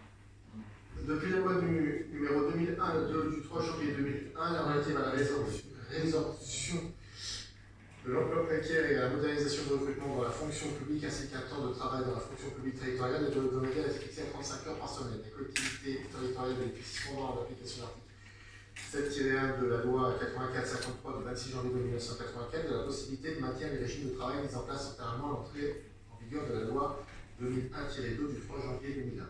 Plus de 20 ans après l'instauration de cette possibilité de dérogation, cette faculté a été remise en cause par l'article 47 de la loi numéro 2019-828 du 6 août 2019 de transformation de la fonction publique.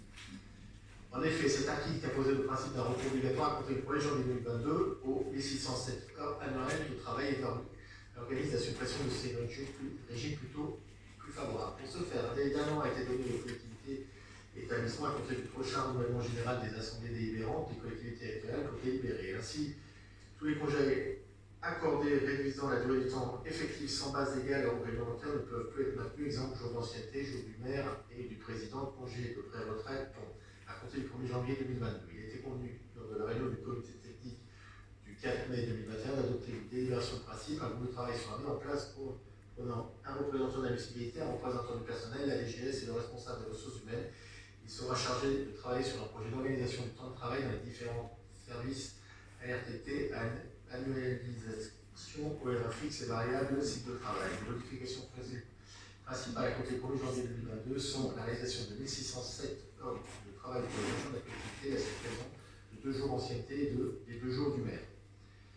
Donc pour reprendre la loi qui est sortie, disons que tous les employés de la fonction publique devaient faire 1607 heures par an et que tous les avantages accordés à l'époque doivent être supprimés. Sauf que chez nous, ça représente 2 jours. Ce qu'il a été décidé en accord avec le personnel lors du ce qu'on appelle CT, qui est une sorte de comité d'entreprise, c'est que nous passions 1607 heures, on n'a pas de possibilité de s'y opposer, enfin pour moi, on n'a pas de possibilité de s'y opposer, puisque c'est une loi et que je suis prêt pour mettre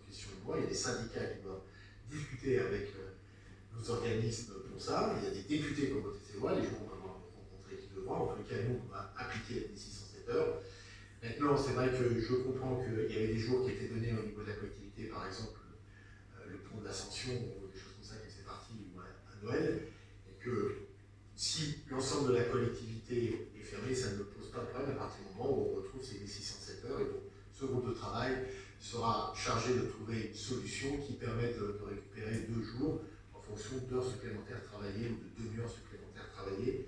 Ce que je ne souhaite pas, c'est que ce soit un projet à la carte, c'est-à-dire personne par personne, mais un projet par service, c'est-à-dire si on doit augmenter une demi-heure le temps de travail toutes les semaines ou toutes les 2 semaines, c'est par service qui permettra de gagner un jour et le jour sera identique pour tout le monde. Ça pénalise dans le moins possible la collectivité. Voilà. Y a-t-il des questions? Pas de questions? Des oppositions? Des abstentions? Je vous remercie. Ce point 4 est adopté. Point numéro 6. Modification du tableau des emplois. Rapporteur, M. Pascal Lambert.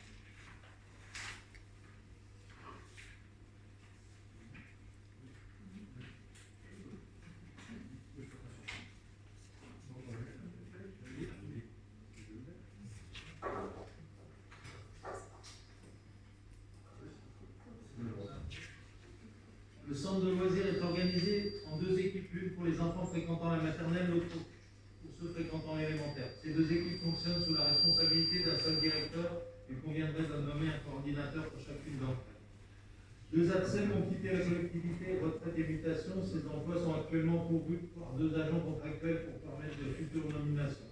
Il conviendrait de modifier ces emplois et de les rendre accessibles aux agents de cadre emploi des animateurs territoriaux. Une seconde candidature a été déposée par une personne entrant dans les critères du parcours emploi compétences PEC. Afin de pouvoir procéder au recrutement de cette personne, il conviendrait d'ajouter un emploi d'agent technique dans le cadre de ses contrats aidés. Donc pour rappeler, chaque fois que vous avez quelqu'un qui part en retraite ou qui a quelque chose qui se change à la collectivité, on est obligé de modifier le tableau des emplois. Ça ne veut pas dire qu'on engage quelqu'un, ça veut juste dire qu'on modifie le tableau des emplois par rapport à ce qui est prévu. Là, la seule possibilité d'emploi qu'on se laisse un peu, la possibilité d'engager, ça concernerait le parcours emploi compétences, donc c'est un jeune avec un léger handicap qui pourrait venir sur la commune, puisque à un moment on a eu une deuxième demande pour encadrer dans les services techniques et ne pas être obligé de repasser en vote. On donne la possibilité de créer ce poste, de l'attribuer le cas échéant. Y a-t-il des questions? Oui. On en est où par rapport au poste de M. Bidot? Pour le moment, on n'a pas de. On a retenu personne. On se laisse le temps de l'été pour recruter quelqu'un. Je préfère recruter quelqu'un qui me convient plutôt sur un poste stratégique comme celui-là, plutôt que prendre quelqu'un pour combler le vide qui, à la fin, sera plus négatif que positif. Donc je préfère perdre un peu de temps, et c'est compliqué. Hein. Ça demande que les autres personnes s'investissent beaucoup plus. C'est une question qu'on a eue notamment au conseil au CT, donc conseil d'entreprise, par rapport aux personnes qui s'investissaient plus. Aujourd'hui, on est dans un cadre, une des personnes qui était partie, qui est Martine, le poids a été couvert aujourd'hui, et il reste le cas de Pascal Bidot, et les élus travaillent plus aussi, et ça je vais les remercier au niveau technique pour compenser. Et c'est vrai que c'est une situation qui ne pourra pas perdurer. On a eu des touches aujourd'hui, ça ne s'est pas réalisé pour des questions financières par rapport à ce qui était demandé. Je ne veux pas non plus. On sait ce qu'on paye Pascal Bidot, voilà. Donc, mais pour le moment, je préfère laisser le temps. Avec l'été, il y a souvent des mutations qui sont faites. On va relancer, et on a relancé l'annonce. Voilà, et puis on verra en fonction de ce qui se fait. D'autres interventions? Non. Des oppositions? Des abstentions? Je vous remercie.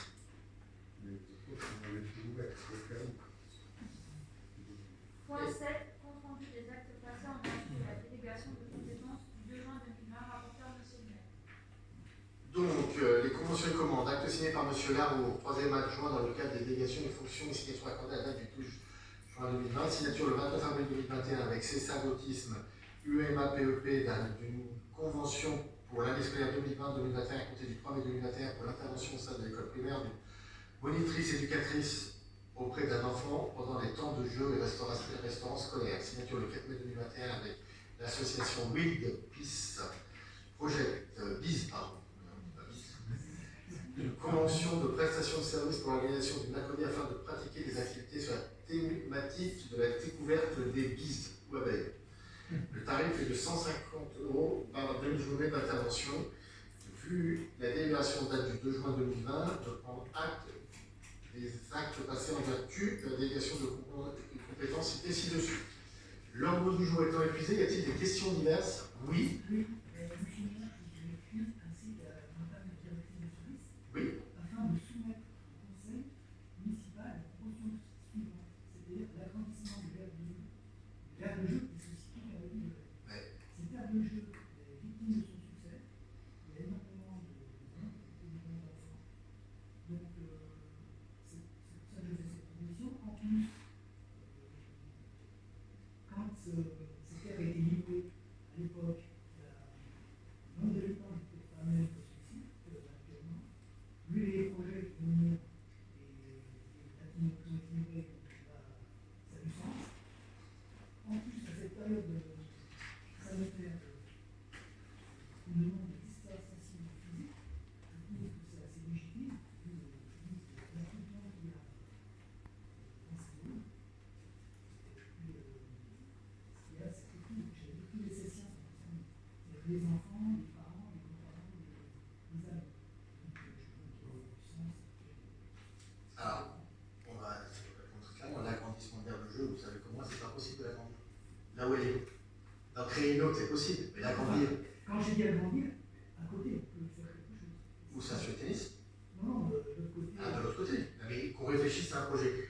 Par rapport aux immeubles dont vous faites allusion, je porte juste à votre connaissance que dans l'approche de l'univers Colruyt, il y a toute une aire de jeu qui est prévue avec un site stable. Il y a des réflexions qui sont posées. Derrière, oui, on est bien conscient des problématiques, comme vous, et on constate l'augmentation de la croissance. Des projets sortiront naturellement pour trouver des solutions. Ce qui est sûr, c'est que si on avait pu agrandir l'aire de jeu à Wallis, ce serait la solution idéale dans l'emplacement. D'en créer une deuxième, on peut se poser la question, mais ça fait partie des réflexions qu'on aura, puisque je rappelle juste que sur cet espace-là, nous allons ramener des vestiaires de foot. Il y a l'espace de boule qui va se déplacer aussi, on va le rapprocher de cet espace-là. Il faut aussi garder un esprit convivial et ludique dans cet espace-là, donc il faut trouver un juste milieu entre les enfants qui s'épanouissent, parce que vous avez quand même un certain nombre d'enfants qui jouent dans l'herbe, et les laisser continuer à jouer dans l'herbe, et les espaces de jeu qu'on va créer, mais oui, il faudra en créer d'autres, on est complètement conscient. Je vous dis, il y en a déjà un Colruyt qui arrive non négligeable qui absorbera la population de Colruyt. Je ne dis pas qu'il est fait pour les habitants de ces sites, je dis simplement que pour les habitants de toute cette univers qui représente 300 logements, ce sera la partie couverte. Après, est-ce qu'il faut le laisser au centre-ville à cet emplacement ou est-ce que demain il faut le déplacer? Ça fait partie des réflexions qu'on aura, mais il n'y a pas de souci. On est bien conscient, et depuis 12 ans qu'on est là, l'aire de jeu en Rive-Neige a rénové 2 fois. On est bien conscient des problématiques pour les enfants et du nombre d'enfants qui sont présents aujourd'hui et que cet espace est relativement restreint. Après, le mettre au bon endroit par rapport à ce qui va se créer, c'est aussi important. On a la réflexion, je vous dis, chaque fois qu'on crée des immeubles aujourd'hui de certaines tailles ou des emplacements, ça sera le cas avec 6e sens quand ils construiront, c'est que les enfants restent dans leur espace pour éviter de se déplacer. Mais il faut une info d'un côté, on est tout à fait conscient. Donc, c'est aussi notre activité du village. Oui. Donc, c'est pour ça aussi que cette eau, qui aurait été intéressante, fait que rendre le centre plus attractif, que tout était rénové. Donc, c'était. Tout à fait. Mais après, je vous dis, enfin moi j'y vais pas sensiblement, comme vous, on voit bien ce qui se passe avec les terrains de foot, avec les jeunes qui sont sur les terrains, avec les jeunes qui sont sur l'espace en vert, aujourd'hui où il n'y a pas de. Parce qu'il n'y a pas que des enfants qui sont. Alors peut-être que s'ils sont dans cet espace en vert, c'est que tout est pris dans le côté du parc enfant. Mais je pense qu'il faut un juste milieu. Peut-être qu'il faut l'agrandir à cet endroit-là, peut-être qu'il faut en créer un autre endroit. Je pense qu'on aura l'occasion d'en discuter, mais votre proposition n'est pas tombée à côté. On a très bien vu et très bien compris, et on est complètement en adéquation avec ça. À un moment ou à l'autre, je pense qu'il faut aussi laisser construire les choses, voir l'évolution de la commune et comment on le place. Si une nouvelle fois, l'espace vert qui est utilisé autour des toilettes publiques est un espace complètement mort, je vous dirais oui, il faut y aller tout de suite. Mais ce n'est pas le cas aujourd'hui. Je pense que comment vous constatez qu'il y a des enfants, des mamans qui sont assis dans l'herbe, que si on met un espace enfant, c'est vraiment un se détail. Je pense qu'il faut avoir une vraie réflexion globale, et comme on a une avec les vestiaires de foot et quel avenir de l'ensemble de ces terrains de demain et d'avoir un projet sur l'espace de données. Je pense que comme vous, on a une grosse volonté de préserver cet espace qui est le poumon vert de notre commune. Vous êtes en création, une nouvelle fois, mais de le préserver. Mais je pense qu'aujourd'hui, ça fonctionne et on en est à la limite, on en est bien conscient. Laissons-nous, je pense, à 2 ans le temps de voir les bâtiments qui vont se construire. Et voir, parce que vous avez aussi plein de bâtiments qui vont se construire en bas du terrain de foot. Est-ce que l'idée, c'est pas d'en créer en bas aussi, pour que la population. Donc voilà, je veux dire, avant de partir, posons-nous tranquillement, mais oui, de toute façon, il faut que je crois qu'on est tous conscients que on est dans une région où la population est jeune et qu'une population jeune, il faut l'encadrer parce que sinon, alors, on n'a jamais voulu, et je vous redis, poser un city stade aujourd'hui au niveau de la commune. Pour une question de nuisance, on voit les problématiques qu'on a aujourd'hui avec les terrains de pétanque, puisque nous avons du voisinage là, on voit les problématiques que nous avons avec le terrain de basket, parce que le voisinage est plein. À l'époque, on n'avait pas voulu en rajouter, mais c'est quelque chose qu'on regarde aujourd'hui. On avait une idée d'aller autour du CERN, je pense que c'était une très bonne idée. Le CERN n'a pas voulu, c'est dommage. Donc, il va se faire un city stade sur la partie Colreux. Voilà, il faut trouver, je pense que toutes ces approches-là doivent vivre en harmonie. Penser aux enfants, penser aux adolescents. Moi, j'aime bien ce qu'a fait Gex avec comment ça s'appelle, le parc, le skatepark. Je veux dire, c'est un projet. Ils ont l'emplacement, mais je veux dire, bravo. Enfin, je veux dire, nous, on y avait pensé là, mais on n'a pas pu réaliser. Et c'est génial qu'on puisse avoir des projets comme ça, parce qu'il faut être conscient que ça fait quand même du bruit, toutes ces manifestations-là de skate. Et tant qu'on pourrait les avoir avec toutes les communes qu'on aura, il faut les accompagner. Ça, c'est clair. Est-ce que ça pourrait être soumis à la population, c'est-à-dire leur demander un avis, parce que s'ils pensent ou ils le verraient, oui, c'est juste donc au niveau communication, ça voudrait dire déjà qu'on a pris en compte, nous déjà, qu'on veut faire quelque chose, et puis qu'on s'interroge vis-à-vis de nous, c'est sûr. Alors voilà, donc après, vous savez, il y a des idées qui peuvent être faciles. Et qu'après, nous, et puis des éléments qu'on n'a peut-être pas pris en compte. Et ça permet aussi de répondre en disant, on a pris en compte, on consulte la population. Donc on a un échange. Et puis après, voir après qu'est-ce qu'il y a le plus important. Je sais que l'approche participative est un de vos choix de bataille. Moi, j'ai une autre approche, c'est de dire qu'on est élu, on doit faire participer la population, mais il y a des contraintes que nous maîtrisons que la population ne maîtrise pas, puisqu'on est élu. Vous avez aujourd'hui dans notre commune une minorité et une majorité. Cette minorité et majorité représentent diverses approches de la population. Et je pense qu'on est d'abord là pour décider et après faire participer la population. Alors peut-être que ça entraînera des modifications, peut-être que des erreurs, on ne les verra pas. Mais une nouvelle fois, ce que vous avez vu sur l'espace pour les enfants, on a vu la même chose. Je veux dire, on peut demander l'avis de la participation de la population, mais enfin, il y a un moment, moi j'ai été élu pour décider. Si vous êtes élu pour décider, qu'on participe tous ensemble et qu'on fasse participer les projets, ce qu'on a fait lors de la place, on a intégré la population, on a écouté la population, on est là pour ça. Mais il y a un moment ou un autre, je veux dire, si vous commencez à faire participer tout le monde, moi c'est mon avis, je pense qu'il y a une limite. Vous êtes là pour prendre une décision, je suis là pour prendre une décision, et si nous mettons ensemble nos décisions, en général, quand elles sont participées par tout le monde, en général, il n'y a pas beaucoup d'erreurs. Quand elles sont décidées par une personne, il y en a plus souvent des surprises. C'est pas décidé, c'est juste avoir un avis. Oui. Il faudra déjà l'intégrer dans un budget. Et après, voilà,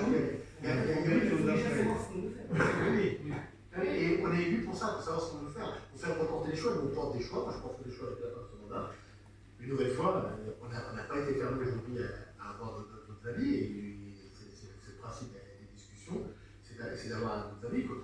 Aujourd'hui, enfin, vous pouvez demander à M. Communal, quand il vient à la réunion sur le gymnase, je crois qu'on tient compte de tous les avis et l'avis qu'il porte, et c'est pas parce qu'aujourd'hui il n'a pas été élu sur notre liste qu'on va faire blacklister son avis. Je crois pas, enfin, sans pas qu'on soit comporté comme ça. Donc voilà, après, je veux dire, on est une liste majoritaire, on a une vision, on porte une vision. Après, il y a ce point sur lequel on peut échanger. Moi, je dis très clairement, si demain vous me prouvez que j'ai tort sur quelque chose, je ne vais pas remettre en question des choses. Mais une nouvelle fois, que demain, que ce soit un gymnase, que ce soit des vestiaires, il faudra faire des participations à la commune, on est complètement d'accord. Mais la décision finale et la décision initiale, elle doit être portée très clairement par des gens qui. Parce que on est élu pour ça, vous avez une vue, vous, qui est différente de la personne lambda, c'est que vous connaissez les budgets, puisque vous votez les budgets, vous connaissez l'approche de la commune, les orientations de la commune. La personne à qui vous la demandez, elle va vous donner un avis sur un parc enfant. Elle va vous dire, ouais, c'est génial, mais il y a aussi d'autres contraintes. Et ça, c'est vous qui pouvez avoir ces contraintes-là, parce que vous êtes au fait, alors moins que nous, dans le principe, mais vous êtes au fait aussi des choix, et donc le but, c'est qu'on trouve en adéquation un projet commun. Mais après, qu'on participe et qu'il y ait des discussions par rapport à ça, il n'y a pas de souci. Mais le participatif, trop participatif, plus participatif. En tout cas, c'est ma vision. Mais par contre, qu'on ait besoin de participation, moi je suis bien conscient aussi, puisque là on est en période de Covid et c'est compliqué, et je veux dire que demain, il faut qu'on aille au contact de la population, qu'on fasse des réunions pour expliquer nos choix, pour expliquer pourquoi, je reviens sur un sujet de l'abordé, pourquoi on a été pour un arrêté contre les camions. Je pense qu'on n'a pas pu l'expliquer en temps et en heure, on débattait avec la commune. Peut-être que les habitants qui seraient venus à la majorité vont dire on ne veut pas ça. Je crois que c'est ça qui est important, c'est qu'on discute et qu'on explique ce qu'on fait. Mais on est élu pour décider, on n'est pas élu pour participer. Enfin, moi je vous le dis, je pense. Merci.